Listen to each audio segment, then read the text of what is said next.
যেই যেই বলতাছে না এলাকা দিয়ে পলাইছি, আরে মোর নামে 11টা মামলা রড়েন। একটা দিন ভালো মতন বাসায় ঘুমাইতেই না।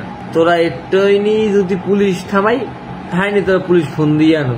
তোরা পুলিশ ছাড়া লাগবে আয়, প্রত্যেকটা হান্দাই দুম জাগা মতন। বরগুনায় কিশোরকে কোপানো শীর্ষ সন্ত্রাসী কালু ইব্রাহিমকে ঢাকায় গিয়ে ধরল র‍্যাব ৮। হয়ে উঠেছিলেন বরগুনার আতঙ্ক।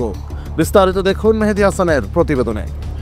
সম্প্রতি বরগুনায় এক কিশোরকে কুপিয়ে ভাইরাল হওয়া বরগুনার কথিত শীর্ষ সন্ত্রাসী ও বহু মামলার পলাতক আসামি কালু ইব্রাহিমকে ঢাকায় গ্রেপ্তার করেছে র্যাপিড অ্যাকশন ব্যাটালিয়ন র‍্যাব ৮-এর CPC ১ পটুয়াখালী ক্যাম্পের একটি আভিযানিক দল।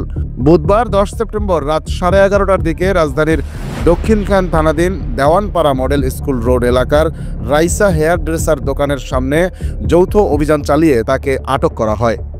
র‍্যাব ৮ CPC ১ পটুয়াখালী ক্যাম্প ও র‍্যাব ১ CPC ২ ঢাকার যৌথ অভিযানে এই গ্রেপ্তার অভিযান পরিচালনা করা হয়। গ্রেপ্তারকৃত কালু ইব্রাহিম ওরফে বস্তি কালু বরগুনার বদরখালী ইউনিয়নের ডেমা চামেলি বাজার এলাকার বাসিন্দা।